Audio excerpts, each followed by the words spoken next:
मूल कारण हम नहीं है सम्राट। आचार्य भट्ट है। आप कहना क्या चाहते हैं?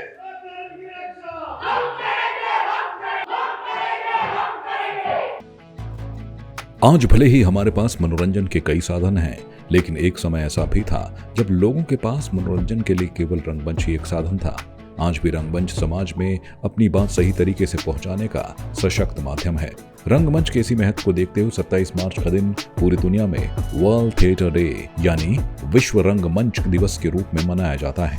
ये दिन दुनिया भर में मौजूद रंगमंच के कलाकारों के सम्मान में मनाया जाता है। इस दिन न सिर्फ रंगमंच के कलाकारों को सम्मान किया जाता है, बल्कि लोगों को भी रंगमंच के महत्व के बारे में जागरूक किया जाता है, जिसके लिए दून विश्वविद्यालय के रंगमंच विभाग की पहल पर उत्तर नाट्य संस्थान देहरादून के सहयोग से 7 दिवसीय रंग महोत्सव का आयोजन किया गया।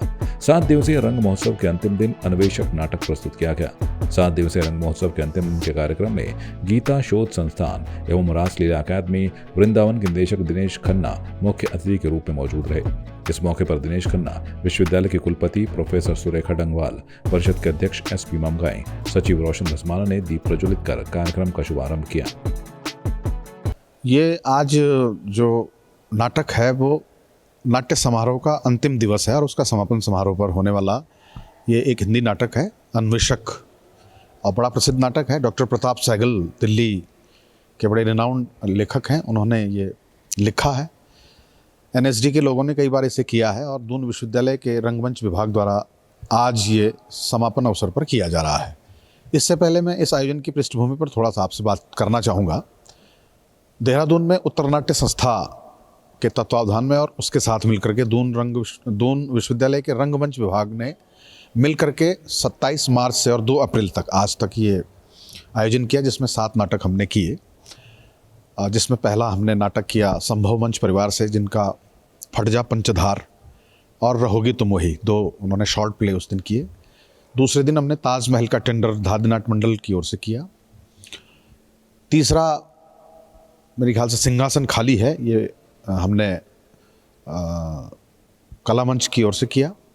मेघदूत नाट्य संस्था ने भय बिन होए न प्रीत, वातायन संस्था ने गोदान नाटक किया, और दून विश्वविद्यालय के 2 नाटक, जो कल एक रोमेलो जो ओथेलो शेक्सपियर के ओथेलो पर गढ़वाली रूपांतरण हमने किया, और आज अन्वेषक नाटक है। और आपको ये मैं बताता चलूँ कि लगभग हम इन 3 वर्षों से रंगमंच विभाग की ओर से ये वर्ल्ड थिएटर डे को सेलिब्रेट करते हैं और बहुत भव्य तरीके से हम कर रहे हैं। और जो यहाँ पर ये 7 दिवसीय नाट्य समारोह हो रहा है, तो मैं उत्तर नाट्य संस्थान का महासचिव हूँ, और ये जो यहाँ पर समारोह था उत्तर नाट्य संस्थान और दून विश्वविद्यालय के संयुक्त तत्वाधान में यहाँ पर हुआ है। वो आप लोगों ने देखा ही है। 7 दिन तक, आज आखिरी अंतिम दिन है, आज अंतिम प्रस्तुति है। तो 7 दिन तक यहाँ पर ये विभिन्न विधाओं पर, विभिन्न जो समाज में जो समाज के जो पहलू हैं उन पर यहाँ पर नाटक हुए, धार्मिक नाटक हुए, व्यंग्यात्मक नाटक हुए, और एक सामान्य परिवार की ज़िंदगी कैसे होती है, गोदान सरी के नाटक यहाँ पर हुए। उत्तर नाट्य संस्थान एवं रंगमंच और लोक कला विभाग दून विश्वविद्यालय के संयुक्त तत्वाधान में आयोजित रंग महोत्सव में अलग अलग रंग और अलग अलग विधाओं से ओतप्रोत नाटकों के माध्यम से सामाजिक चेतना और जागरूकता का संदेश दिया गया। इस दौरान जिसमें रोमेलो विलियम शेक्सपियर के नाटक ओथेलो पर आधारित गढ़वाली नाटक का भी मंचन किया गया। लोक कला एवं थिएटर विभाग के शिक्षक डॉक्टर अजीत पवार ने बताया कि थिएटर के माध्यम से अपनी बोली भाषा में भी विलियम शेक्सपियर को समझ सकते हैं। मेरा नाम डॉक्टर अजीत पवार है। मैं यहाँ पर department of theatre and folk performing arts Doon विश्वविद्यालय में शिक्षक के रूप में कार्यरत हूँ। ये 7 दिवसीय जो नाट्य समारोह उत्तर नाट्य संस्थान और रंगमंच विभाग दून विश्वविद्यालय के संयुक्त सहयोग से आयोजित हो रहा है, ये बड़े गर्व की बात है। और इसमें देहरादून की विभिन्न संस्थाओं ने प्रतिभाग किया है और उनको एक बड़ा मंच मिला है जहाँ पर विभिन्न कलाकारों ने अपनी प्रतिभाएं यहाँ पर दिखाई है। और 1 अप्रैल 2024 को एक नाटक जो मंचित हुआ था वो था विलियम शेक्सपियर द्वारा जो ओथेलो नाटक है, उसका गढ़वाली में नाट्य रूपांतरण हुआ था। 7 दिवसीय रंग महोत्सव के अंतिम दिन अन्वेषक नाटक का मंचन किया गया। नाटक का निर्देशन डॉक्टर राकेश भट्ट ने किया। आपको याद है कि अन्वेषक नाटक महान गणितज्ञ और ज्योतिष विज्ञानी आर्यभट्ट के जीवन के उस हिस्से को बड़ी शिद्दत से मंचित करता है जब वे पृथ्वी की सूर्य के चारों ओर परिक्रमा संबंधी शोध को लेकर अंधविश्वासी पंडितों ब्राह्मणों के विरोध को झेल रहे थे और अपने सत्य उद्घाटन के कारण तमाम लोगों के कोप का भाजन बन रहे थे। प्ले का नाम है अन्वेषक। ये 5th सेंचुरी का है, गुप्त साम्राज्य का। आपने आर्यभट्ट का नाम सुना होगा, जो फर्स्ट आर्यभट्ट थे जिन्होंने कि गणित में शून्य और दशमलव के सिद्धांत का अन्वेषण किया था। उसी से संबंधित ये कहानी है। उनके अन्वेषण को रोकने के लिए कैसे कैसे षड्यंत्र किए जाते हैं, ये सब उसी के ऊपर है। जी, आज का नाटक जो है आर्यभट्ट को लेकर के है, जिन्होंने शून्य का आविष्कार किया, दशमलव का आविष्कार किया। और आज के नाटक में ये है कि जो आविष्कार उन्होंने कर दिए थे शून्य और दशमलव का, उसके बाद उन्होंने ये भी बताया कि पृथ्वी अपने अक्ष पर घूमती है ना। चंद्रमा का मतलब जब सूर्य का वो पृथ्वी पर पड़ता है उसका छाया, तो फिर सूर्य ग्रहण लगता है, और चंद्रमा का छाया पड़ती है तो चंद्र ग्रहण लगता है। तो इसी को लेकर के आज का नाटक है कि कैसे अब अवरोध उत्पन्न किया गया उनके इन अन्वेषणों के बीच में, उसी को लेकर। अन्वेषक नाटक को खूब पसंद किया गया। दून विश्वविद्यालय के लोक कला एवं थिएटर विभाग के कलाकारों ने सशक्त अभिनय का परिचय दिया। नाटक देखने पहुंचे दर्शकों ने सभी कलाकारों की सराहना की और रंगमंच के जरिए साहित्य और इतिहास युवा पीढ़ी तक पहुंचाना जरूरी बताया। और मुझे बहुत ज़्यादा खुशी है कि यहाँ मतलब यंग बच्चे भी इस चीज़ में अभी उत्साह दिखा रहे हैं, पार्ट ले रहे हैं। और सुरेखा डंगवाल मैम, जो डॉक्टर सुरेखा डंगवाल जी ने इतनी मेहनत करके इतना सुंदर ऑडिटोरियम बनवाया है और इतने अपने बच्चों को भी इनकरेज कर रही हैं, और डिपार्टमेंट भी पूरा नया खोला है। तो यहाँ देहरादून में इस तरह का यूनिवर्सिटी में कुछ है नहीं, तो ये यूनिवर्सिटी ने एक प्लेटफॉर्म दिया है बच्चों को नया, कि वो लोग इसमें भाग लें नाटकों में।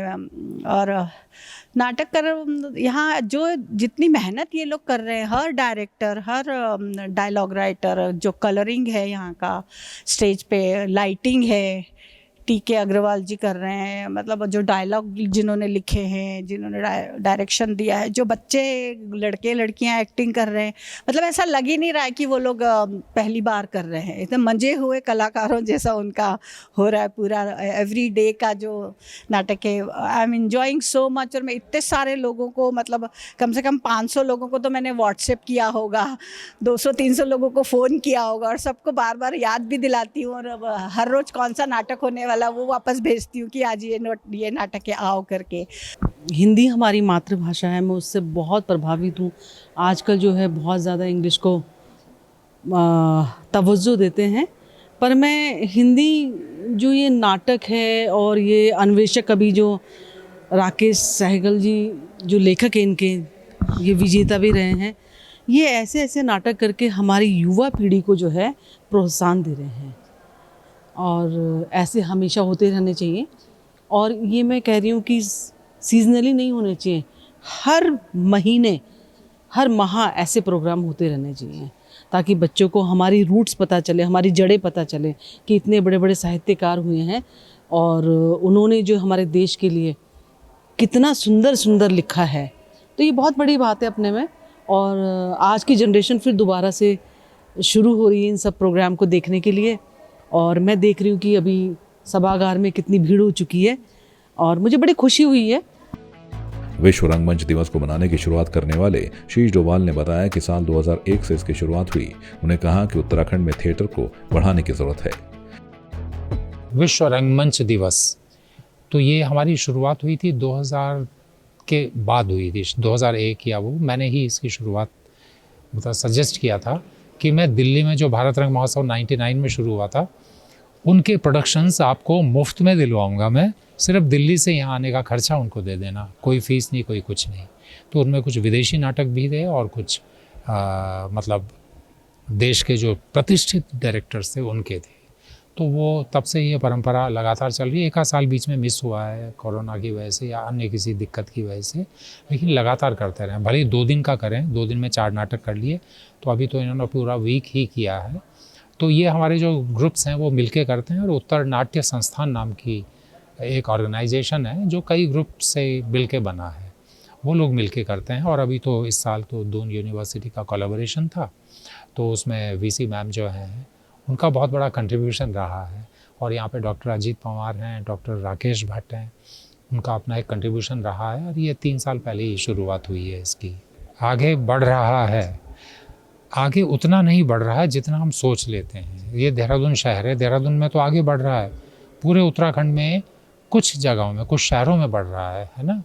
जैसे हल्द्वानी हो गया, रुद्रपुर हो गया, कभी कभी श्रीनगर में, है ना। देखिए, हमें लगातार कंटिन्यूस वर्क करना पड़ेगा, कंटिन्यूस या कंटिन्यूअल जिसे कहते हैं ना, कि थोड़ा सा रुकने के बाद फिर करें हम, लेकिन उसे पूरी शिद्दत के साथ करना पड़ेगा।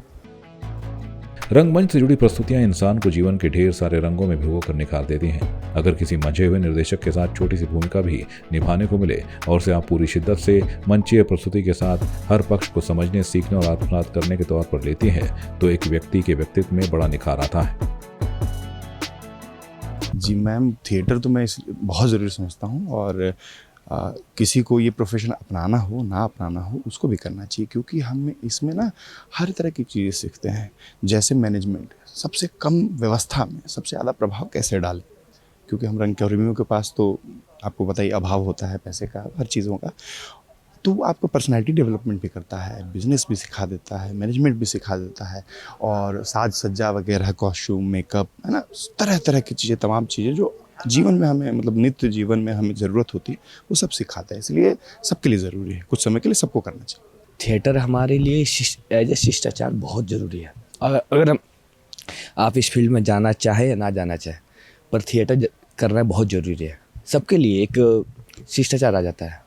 हाँ, मैं तो ये सरकार से यही कहना चाहता हूँ कि जितना हो सके थिएटर के लिए प्रोत्साहित करें बच्चों को, स्कूल खोलें। अभी तक हमारे पास कितने होंगे, गिने चुने होंगे जो एक्टिंग सिखाते हैं, जो गवर्नमेंट के द्वारा भी चलाते हैं। NSD हो गया, FTII हो गया, कुछ और भी हैं जो हिमाचल प्रदेश में भी हैं, ऐसे ऐसे हैं, लेकिन इतनी नहीं है। उसमें संख्या कितनी होती है, 10-20, बस इतने अलाउ होते हैं, और बच्चे कितने, बहुत सारे। तो एक अगर अभी तो यहाँ पे दून में चल ही रहा है, अगर ऐसा चाहते हैं हर यूनिवर्सिटी में एक इसके लिए भी एक प्रावधान होता कि चलो थिएटर के लिए भी हमें प्रोत्साहित करते हैं। चाहे जरूर नहीं है कि सिर्फ गवर्नमेंट से ही, जो प्राइवेट वाले हैं, जैसे क्या बोलते हैं उसको, इंजीनियरिंग के लिए पढ़ाई होती है, LLB की होती है, वैसे हमारे लिए भी थिएटर की हो जाती तो सबके लिए अच्छा होता।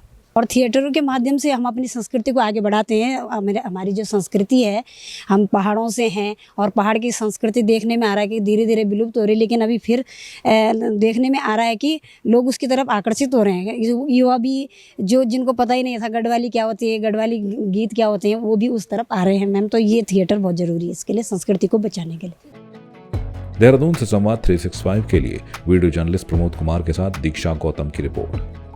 आपकी इस पर क्या राय है, हमें कमेंट कर जरूर बताएं। इसके साथ ही आप हमारे YouTube चैनल को सब्सक्राइब कीजिए। आप हमें Facebook, Instagram, Twitter और कू ऐप पर फॉलो भी कर सकते हैं। और संवाद 365 के साथ एक क्लिक में जुड़ने के लिए डाउनलोड कीजिए संवाद 365 ऐप।